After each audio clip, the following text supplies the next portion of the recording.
줄타에서 총회에 있는 동안에 주일날, 지난 주일이죠, 다른 교회 가서 예배를 드렸습니다. 그 ICA 교회와 CRC 교회가 함께 예배하는 아주 큰 교회에 가서 예배를 드렸는데, 그럼에도 불구하고 여러분들 너무 그립고 뵙고 싶었고 한 주를 떠나 있었지만, 오늘 찬양대 찬양을 들으니까 너무나 감사하고 감동이 되고 은혜가 됩니다. 너무 감사합니다. 여러분, 그 아이들이 좋아하는 그 영화 시리즈 중에 어벤져스라고 하는 영화 시리즈가 있습니다. 어린아이들이 있는 가정들 아마 어벤져스 영화 시리즈를 봤는지 모르겠는데요, 어벤져스라고 하는 영화 시리즈를 보면 수많은 히어로들이 등장합니다. 헐크, 캡틴 아메리카, 토르, 스파이더맨, 아이언맨, 어딘가 한 번쯤은 들어보셨을 만한 그런 이제 수많은 영웅들이, 히어로들이 등장을 하는 것이죠. 저는 개인적으로 그 중에서 아이언맨이라고 하는 캐릭터에 자꾸 마음이 갑니다. 왜냐하면 아이언맨이 가장 우리와 많이 닮은 것 같아요. 사실 다른 히어로들은 초인적인 힘을 가지고 있는 경우가 굉장히 많습니다. 헐크, 화가 나가지고 녹색으로 변해요. 그러면 무시무시한 힘이 발휘가 됩니다.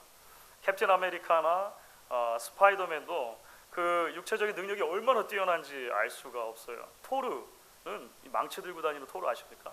신의 아들입니다. 신의 아들. 상상을 초월하는 힘을 가지고 있어요. 아이언맨은 그렇지 않습니다. 아이언맨은 평소에는 우리와 비슷한 사람입니다. 조금 다른 게 있다면 돈이 굉장히 많아요. 굉장히 똑똑한 사람이에요. 발명을 하고 그렇죠. 그런 것 빼고는 사실 어떤 초인적인 힘을 가지고 있지는 않은 그런 보통 사람이라고 하는 것이죠. 이 아이언맨의 힘과 능력은 자신이 발명해서 개발해낸 갑옷에 있습니다. 갑옷. 아이언맨 갑옷 어디서 한 번쯤은 본 거 아시죠? 빨간 갑옷 있지 않습니까? 평소에는 그렇지 않은데 그 갑옷을 입는 순간 어마어마한 힘이 생겨나죠.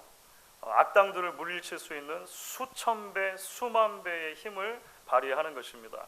자신을 막아서는 수많은 장애물들을 쉽게 극복해낼 수가 있어요. 적의 공격에도 큰 상처를 입지 않습니다. 심지어 날아다니기도 합니다. 아이언맨은 그 갑옷만 입으면 날아다녀요. 여러분, 바울이 에베소에 보내는 편지를 마무리하면서 에베소 교회 성도들에게 뭐라고 이야기를 하냐면, 여러분, 하나님의 전신갑주를 입으십시오. 이렇게 이야기를 합니다. 모든 성도들은 매일의 삶 속에서 영적인 전쟁을 치르는 그리스도의 군사들로, 크리스천 솔저로 부름받았다는 것을 아마 전제로 할 것이에요. 그런데 지난 시간에 우리가 함께 말씀 나눈 것처럼 이 싸움은 혈과 육에 속한 싸움이 아닙니다.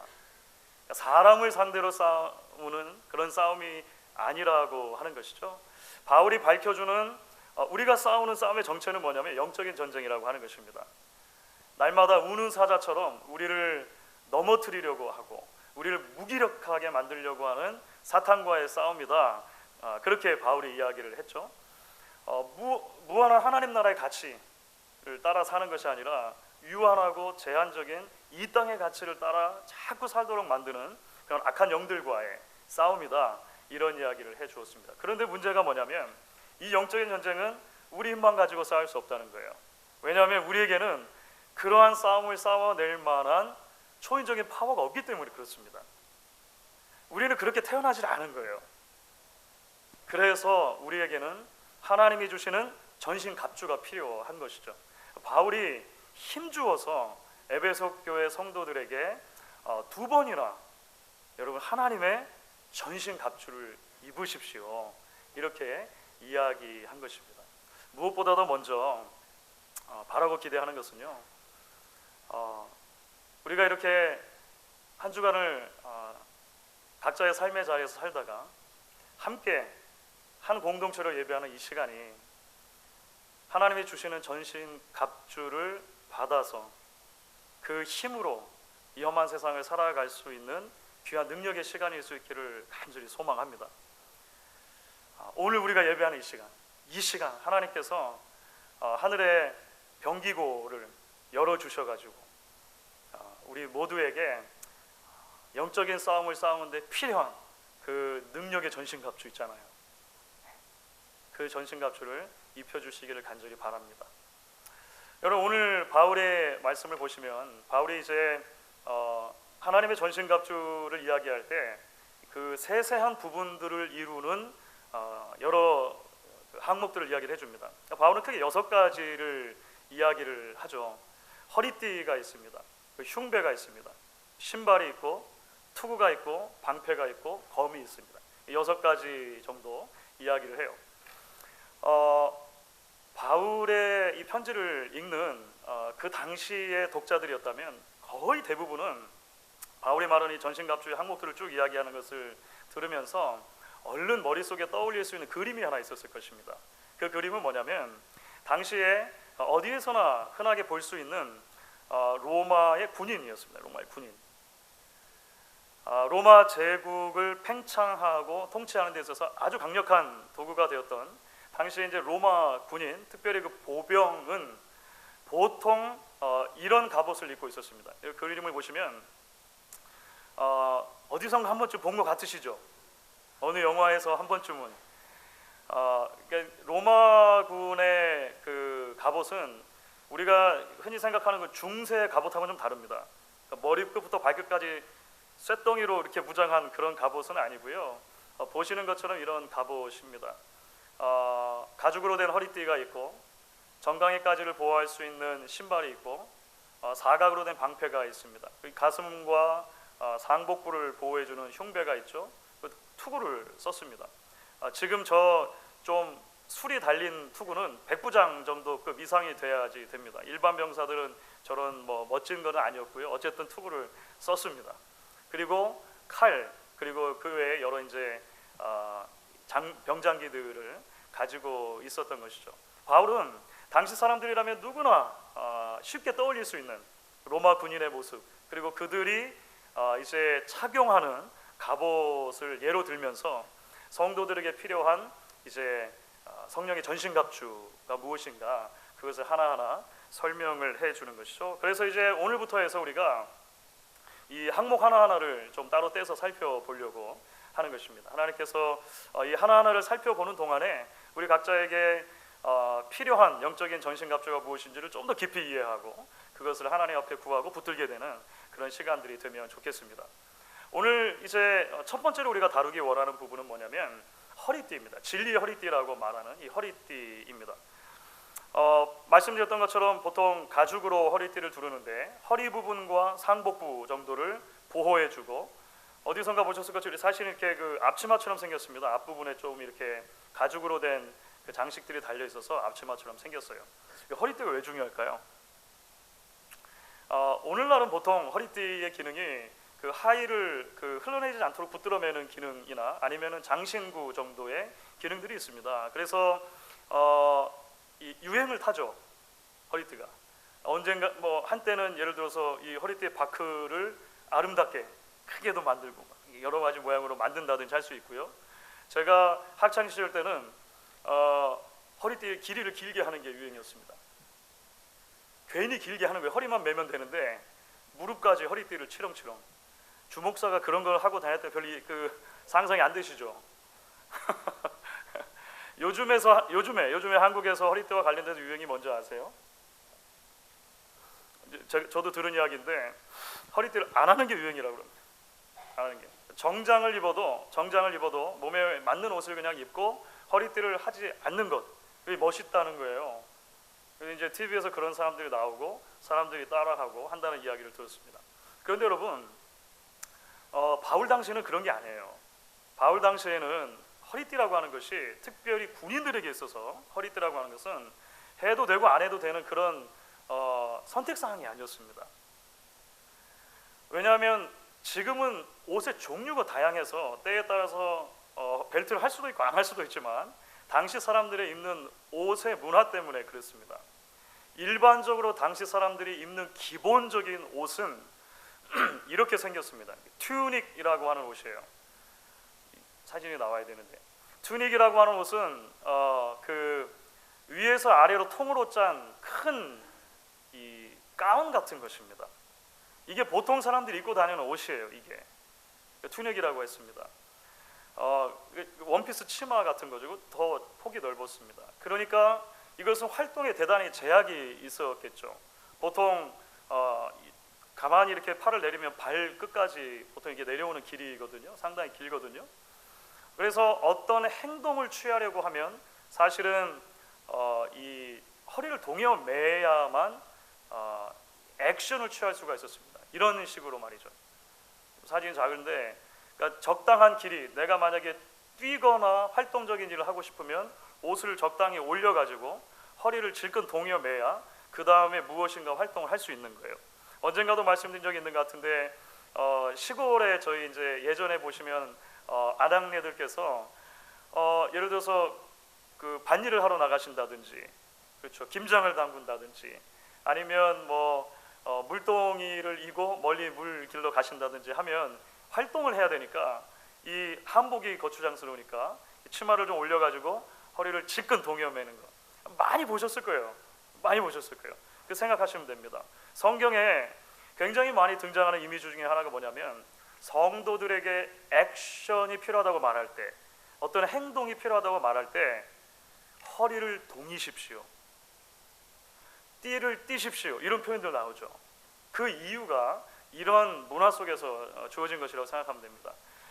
그러니까 갑옷을 입는 사람들에게, 갑옷 밑에 기본적으로 튜닉을 입었단 말이죠. 그러면 갑옷을 입는 사람들에게 이 허리띠라고 하는 것은 해도 되고 안 해도 되고 계급이 높으면 더 멋있게 하고 말고 이런 게 아니었다고 하는 거예요. 반드시 해야 하는 것이죠. 모든 것들을 하기 이전에 먼저 허리띠를 매는 게 중요했습니다. 바울이 성령의 전신갑주를 이야기하면서 허리띠에 대해서 먼저 이야기하는 이유가 거기에 있습니다. 그렇죠. 그러니까 옷을 다 입고 나서 나중에 하는 것이 아니라 이게 먼저 하는 거예요. 먼저 하는 것이죠. 바울이 성령의 이 전신갑주를 이야기하면서 우리에게 이제 허리띠를 띠라고 말하는데요. 그 허리띠의 이 중요한 기능이 군인들에게는 이제 이 두 가지가 있습니다. 말씀드렸던 것처럼 행동을 위해서 준비하는 것 플러스 무기를 이제 거기에다가 달아 놓는 것이죠. 무기를 달고 이제 진군할 준비 또는 싸울 준비를 하는 것이다 보면 되겠습니다. 바울이 이 가장 기본적인 허리띠를 말하면서 무엇을 이제 허리띠라고 말하는가 하는 게 중요할 것입니다. 그렇죠? 바울이 무엇을 허리띠라고 말합니까? 진리입니다. 사실 조금 쉽지는 않은 개념이죠. 그죠? 여러분, 진리로 허리띠를 띠십시오. 설명하자면 이렇게 말할 수 있을 것입니다. 우리가 영적인 전투를 하기 위해서는, 영적인 전투를 성공적으로 하기 위해서는 가장 기본적으로 진리가 무엇인지를 이해하는 것 중요합니다. 그리고 그 진리를 붙드는 것이 중요합니다. 놓치지 않는 것이 중요합니다. 바울은 이렇게 말하는 것 같아요. 그런데 진리가 도대체 뭘 말하는 걸까요? 아마 여러 가지 의견이 있을 수 있습니다. 사실 이 진리가 무엇인가에 대해서 수많은 주석가들과 성경학자들이 의견들을 내놨어요. 그런데 그런 모든 것들을 다 설명해 드릴 수는 없고 요약하고 정리하면 우리가 아마 이렇게 이야기를 할 수 있을 것 같습니다. 복음에 나타난 하나님의 진리를 이야기할 수 있을 것 같아요. 복음에 나타난 하나님의 진리. 이 진리를 그렇게 이해를 해야 나중에 성령의 검 있잖아요. 성령의 검은 뭘 성령의 검이라고 설명했죠?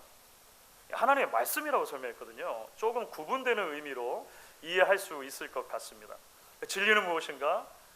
복음에 나타난 하나님의 진리다라고 이야기를 하는 거예요. 그럼 이제 이런 질문을 던져볼 수 있겠죠. 여러분, 복음에 나타난 하나님의 진리가 무엇입니까? 좀 어렵죠. 어렵죠. 여러분들은 나의 믿음을 정의하는, 내가 도대체 뭘 믿는가라고 하는 것을 누군가 물어볼 때 나의 믿음을 정의하는 복음의 가장 기본의 진리를 어떻게 이해하고 계십니까? 어떻게 붙들고 계십니까? 여러분, 아주 오래된 전도 방법 중에 사형리라고 하는 것이 있습니다. 제가 언젠가도 소개를 해드렸던 적이 있는 것 같아요.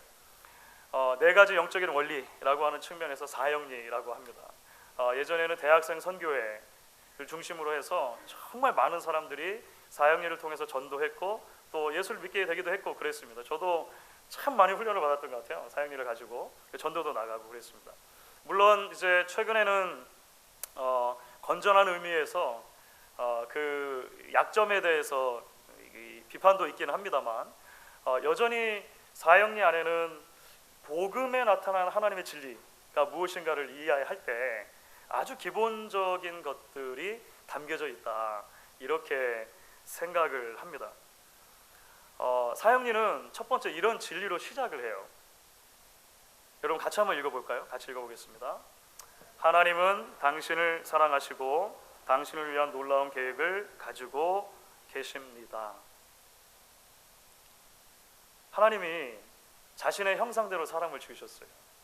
그리고 자신의 형상대로 지으신 사람을 사랑하시고 그들을 위한 계획을 가지고 계셨다라고 하는 것입니다. 하나님께서는 당신 안에서 우리가 풍성한 삶을 누리기를 원하시고 기대하시는 거예요.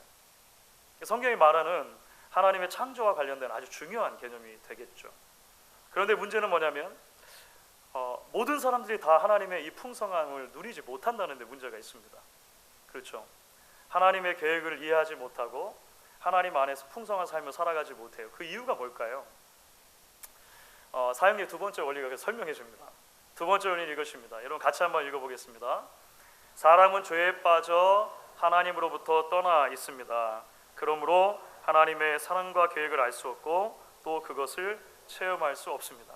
문제는 무엇입니까? 죄가 문제라고 하는 거예요. 그렇죠. 죄가 하나님과 사람 사이에 간격을 만들어냈다는 것입니다. 하나님께서 우리를 향해서 가지고 계신 그 풍성한 계획을 그래서 우리가 잘 이해하지 못하는 거예요. 붙들지 못하는 거예요. 하나님의 사랑을 온전히 누리지 못하는 것이죠. 하나님께로부터 점점점 멀어져가는 상태에 있는 것입니다. 그러면 자연스럽게 다음 질문은 무엇입니까? 어떻게 그 하나님과 우리 사이에 멀어져 있는 간격을 좁힐 수 있느냐죠. 어떻게 죄인인 인간이 거룩한 하나님께로 나아갈 수 있느냐라고 하는 것이 다음 질문이 될 거예요. 그것에 대해서 사역리의 세 번째 원리죠. 이렇게 설명을 합니다. 그럼 같이 한번 읽어보겠습니다. 예수 그리스도만이 사람의 죄를 해결할 수 있는 하나님의 유일한 길입니다. 당신은 그를 통하여 당신에 대한 하나님의 사랑과 계획을 알게 되며 또 그것을 체험하게 됩니다. 성경을 읽어보시면 참 놀랍습니다. 무엇이 놀랍냐면 불순종과 교만으로 인해서 하나님을 떠난 죄인들인데 하나님께서 그 죄인들을 사랑하기를 멈추지 않으신다는 거예요. 성경의 페이지들마다 그런 죄인들을 찾으시는 하나님의 마음에 대한 이야기들로 가득 차 있는 것이 그 이유입니다. 하나님께서 그래서 자신의 아들을 대속제물로 보내주시기까지 사랑하시는 것이죠. 거룩하신 하나님께서 사실은 죄 지은 우리를 심판하셔야 되잖아요. 죄 지은 우리가 벌을 받아야 되잖아요. 그런데 그 하나님의 사랑은 하나님의 공의를, 정의를 자신의 아들에게 쏟아붓게 만드셨다는 거예요. 그 아들의 죽으심을 통해서 우리가 하나님께로 나아갈 길을 얻게 됐다는 것이죠. 이제 자연스럽게 다음 질문으로 넘어가게 되는 겁니다. 그러면 어떻게 그 구원을 우리가 받느냐는 것입니다. 어떻게 다시 하나님과 온전한 관계가 회복되는가? 네 번째 원리입니다. 사역의 네 번째 원리가 이렇게 이야기를 해줘요. 여러분 같이 한번 읽어보겠습니다. 우리는 개인적으로 예수 그리스도를 나의 구주, 나의 하나님으로 영접해야 합니다. 그러면 우리는 우리 각 사람에 대한 하나님의 사랑과 계획을 알게 되며 또 그것을 체험하게 됩니다. 무슨 말입니까? 하나님, 내가 죄인이 맞습니다. 내 편에서 하나님께로 갈 수 있는 방법은 없습니다. 하지만 당신의 아들을 나를 위해 보내주셨군요. 내가 그것을 믿습니다. 고백하는 거예요. 그 예수님 안에서 하나님께서 나를 얼마나 사랑하셨는가 하는 것을 깨닫고 그 사랑을 붙들며 그 계획 가운데 이제 살아가기로 결단하는 것이죠. 기쁜 마음으로 이제 내가 주를 위해 살겠습니다. 나의 삶을 헌신하는 것, 이것이 하나님이 기대하시는 삶의 모습이라고 하는 거예요. 여러분 지금 짧게 네 가지의 원리를 말씀드렸는데요. 바로 이것이죠. 성경이 하나님에 대해서, 사람에 대해서, 세상에 대해서, 그리고 구원에 대해서 이야기해주는 큰 틀들이 바로 이 진리 내용 안에 담겨져 있다라고 하는 것입니다. 영적인 전쟁을 어떻게 싸우는 것입니까? 이 진리를 깨닫고 이 진리 안에 계속해서 머물러 있음으로 가능한 것이다. 우리가 오늘 바울의 권면을 통해 기억을 하는 거예요. 말씀드린 대로 지난 7일부터 11일까지였는데요. 교단 총회 참석을 하고 왔습니다. 전국 각지 또 전 세계에서 사실은 이 총회를 위해서 많은 분들이 총대로 또는 방문객으로 오셨어요. 그래서 그런 총대들과 많은 리더들을 같이 만나고 대화할 수 있는 그런 아주 좋은 시간들이었습니다. 총회 일정은 사실 오전, 오후 그리고 저녁까지, 저녁 먹고 저녁 시간도 있는데요. 계속 회의였습니다. 계속되는 회의를 통해서 이제 수많은 업무들이 있으니까 이 교단적인 업무들이 있거 아닙니까? 이제 업무들을 총대들이 대표로 이제 처리하고 이렇게 하는 시간도 있었고요. 또 국내를 비롯해 가지고 전 세계에 이제 교단에서 파송한 사람들, 일꾼들이나 또는 단체들을 통해서 하나님께서 어떻게 일하시는가, 이런 일하심에 대해서 보고도 듣고 함께 축하하고 기뻐하고 이런 시간들도 이제 중간중간 계속 가졌습니다. 여러분들과 한 가지 나누기를 원하는 이야기가 있습니다. 뭐냐면 우리 교단의 선교부에 속한 일 가운데, 사역 가운데 희망의 소리, Words of Hope라고 하는 희망의 소리라고 하는 프로그램을 통해서 이제 한 자매가 예수를 믿게 된 이야기 이렇게 소개를 해줬어요. 그러니까 비디오로 이제 그 이야기를 했는데요. 이슬람 국가인 이란, 철저한 이슬람 국가인 그 이란에서 예수를 믿고 그리스도인이 된 한 자매 이야기였어요. 비디오가 상영이 되면서 이제 그 자매가 본인의 이야기를, 신앙의 여정을 소개를 해 주었습니다. 이슬람 문화 속에서 나고 자라면서 이 자매에게는 그들이 섬기는 신 있잖아요. 알라가 항상 무서운 신이었다는 거예요. 무서운 신. 그러니까 이것을 해라, 저것을 해라, 이것 하지 말아라, 저것 하지 말아라. 항상 하늘 저 높이에서 알라는 그렇게 말하는 신인 거예요. 그리고 그렇게 하지 않으면 벌을 주는 신 있잖아요. 그러니까 엄격하고 엄하고 융통성이 전혀 없는 신의 모습이 알라였다라고 하는 것이죠. 그래서 이렇게 말하더라고요. 그 자매가, 저는 그래서 한 번도 알라를 좋아하거나 사랑해 본 적이 없습니다. 항상 무서워할 뿐이었습니다. 왜냐하면 알라는 나를 사랑하는 신이 아니었어요. 이렇게 그 자매가 고백을 하더라고요. 그런데 이제 대학에 들어갔습니다. 대학에 들어간 이후에 아주 작은 비밀스럽게 모이는 가정교회에 이 자매가 방문하게 되었습니다. 그런데 그 교회를 방문했을 때 평생 한 번도 느끼지 못했던 그 감정을 느끼게 된 거예요. 광경을 보게 된 거예요. 그게 뭐냐면 신을 섬기는 사람들이 모여 있는데 즐거움이 가득한 거예요. 자기는 처음 본 거예요. 신을 섬기는 사람들이 모여 있으면 항상 무서워하고 경외하고 두려워하고 이렇게 분위기가 돼야 되는데 신을 섬기는 사람들이 모여 있는데 즐거운 거예요. 사랑에 넘치는 거예요. 환영하는 거예요. 환대하는 거예요. 자꾸 마음속에 궁금증이 생기는 거죠. 도대체 뭐가 있을까? 그래서 부모님 몰래 계속 교회를 더 다녔다는 거예요. 그렇게 다니다가 결국 하나님을 만나게 되는 것입니다. 윽박지르고 두려워하게 만들고 그렇게 함으로써 복종만을 강요하는 하나님이 아니라 자신을 사랑하셔서 아들을 내어주시기까지 희생하시는 신을 보는 거예요. 그 하나님의 사랑에 대한 진리가 이 자매 안에 들어오게 되었을 때 삶이 변하게 되는 것이죠. 이 자매가 세례를 받고 그리스도인이 되었습니다. 그래서 사실은 이제 이슬람 그 자매들은 이 온몸을 다 가리고 있잖아요. 이 자매가 사실 그 비디오에 나오면서 사실 베일을 벗어 던지고 자신의 얼굴을 공개하면서 이제 이렇게 나오는 모습을 보았습니다. 사랑하는 여러분, 우리는 너무나도 익숙해서 너무나도 많이 들어서 그것이 진리의 핵심인가 라고 하는 것도 잊어버리고 살 때가 많아요. 하지만 성경은 우리에게 이것이 복음 진리라고 끊임없이 이야기를 합니다. 그래서 개혁교회의 오랜 신앙 고백이 담긴 그 하이델베르그 요리문답, 요즘에도 우리가 수요일 날 이제 그 다른 한 섹션을 떼어서 공부를 하고 있는데요. 하이델베르그 요리문답의 1번입니다. 1번 문답은 이렇게 되어 있습니다.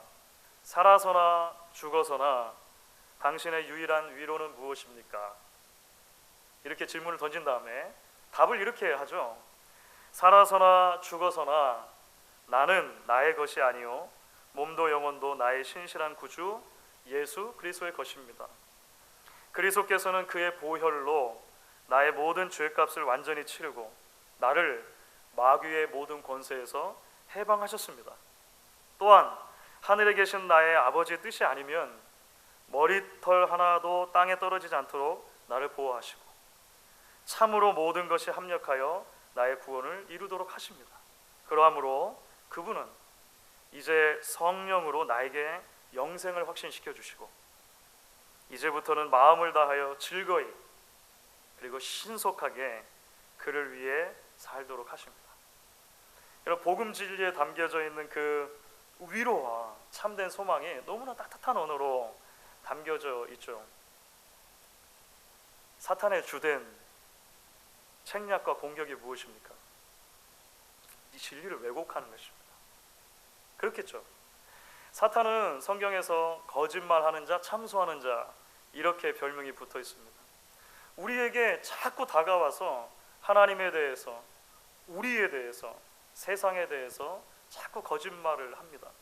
하나님은 두려워만 해야 되는 대상이야 이야기를 합니다.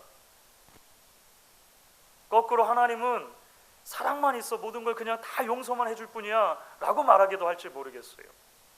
성경이 말하는 사랑과 공의의 하나님을 자꾸 우리에게 극단적으로 이해시키려고 할지 모르겠습니다. 때로 사탄은 우리에게 이 세상은 괜찮은 세상이야 이야기할지 모르겠습니다.